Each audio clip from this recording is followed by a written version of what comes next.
Hey Brewtubers, happy Homebrew Wednesday. This is Barry here. You might remember me from Craft Brew Advocate, or more specifically here on YouTube, Barry's Beer Reviews. But I've come back to blogging and beer tubing with a new venture, which has started with a new blog called the Brewed Palate, and Palate is spelled P-A-L-A-T-E. So go over to the brewedpalate.wordpress.com. I'll put a link in the description below. But now that I'm married and my wife let me buy homebrew equipment, this Homebrew Wednesday will be showing you my new homebrew equipment that I recently purchased, and some of which I got today. I got on Homebrew Wednesday, a big order, as you see behind me, from northernbrewer.com. So my brewery name, my home brewery name, which I'm going to be starting up, is called the Holy Inn Brewing Company.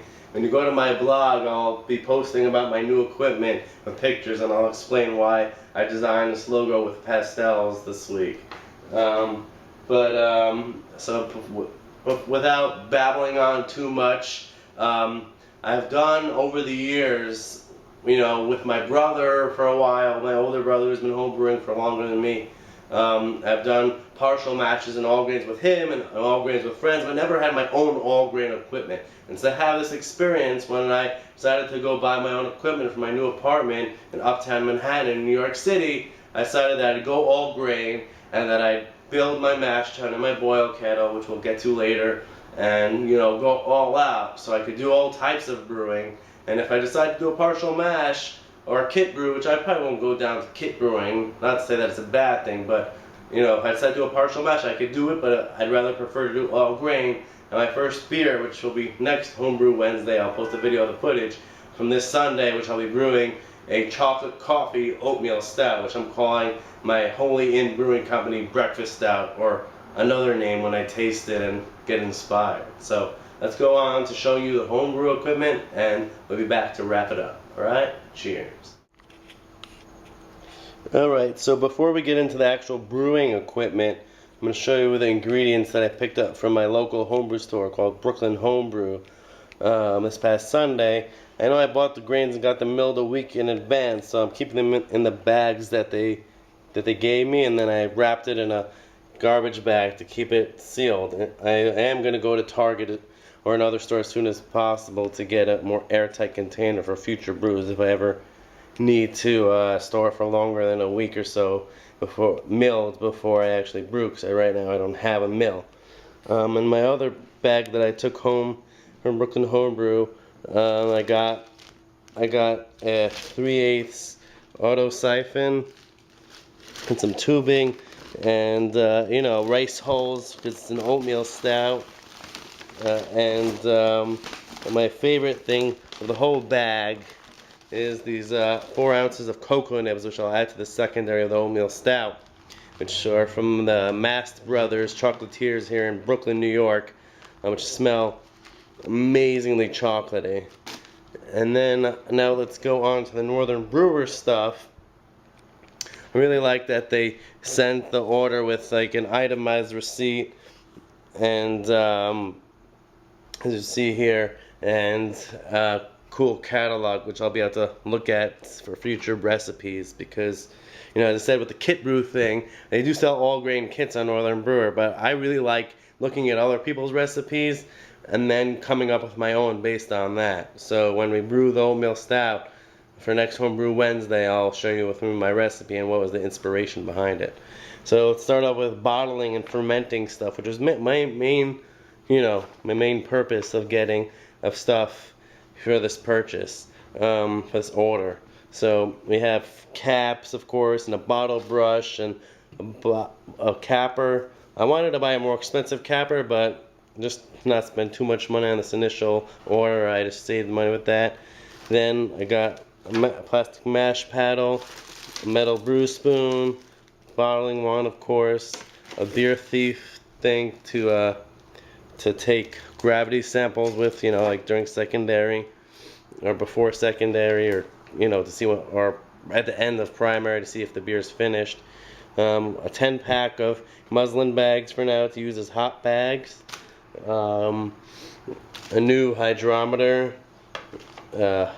those thermometers that you put on the fermenter, a whole bunch of stuff. And one thing I wanted to mention was I accidentally ordered a 1/2 inch auto siphon clip because they didn't have a 1/2 inch auto siphon on Northern Brewer in stock.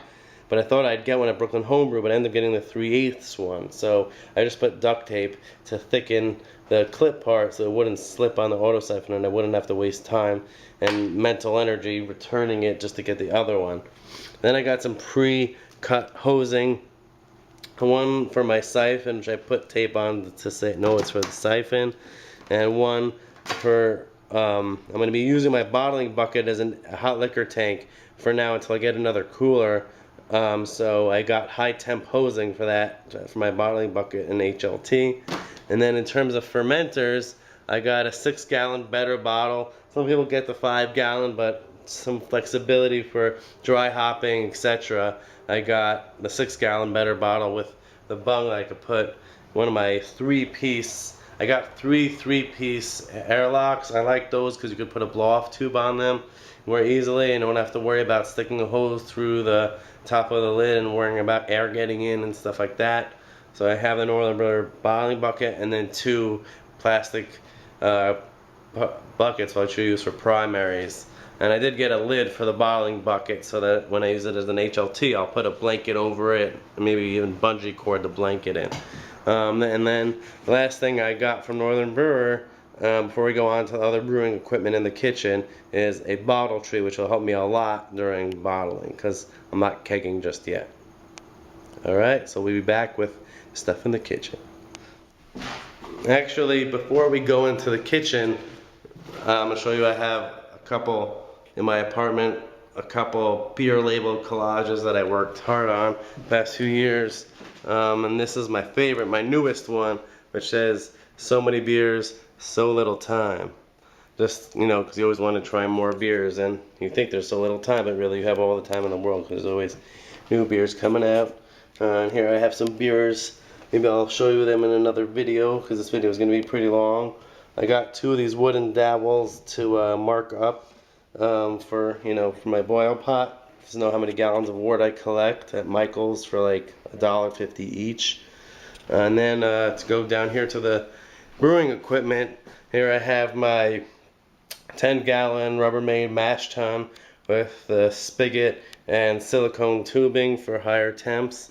Then I have my boil kettle, which is a 10-gallon aluminum pot. I wanted to save a little money on the pot, so I could convert it with the stainless steel spigot ball valve with silicone tubing. And I haven't bought a dip tube yet, but I will after my first brew day, seeing how much I need it, how much trub is left at the bottom with the leftover liquid. I'll look into a dip tube.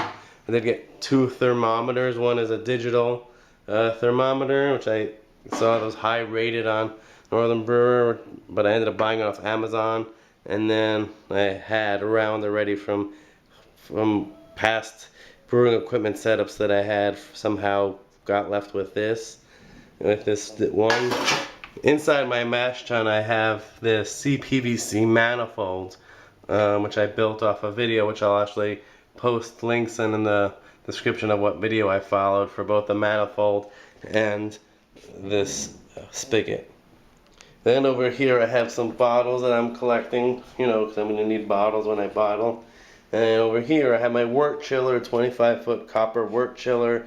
And I got this from NY Homebrew Supply for pretty cheap. So I got the one with the garden hose fittings just so I wouldn't have to worry about leakage, and just easier to, to attach with the adapter that I got with it to my sink here. So, and they have other little doodads in that box. That's like my catch-all box, and then happens to have, the chiller sitting in it so it doesn't get water everywhere when I do tests before brew day. Of course, I'll show you the hops that I have for my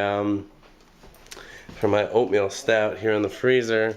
I have 2 ounces of Willamette hops. Those are going to be going in at 60 minutes in the 75-minute boil for bittering.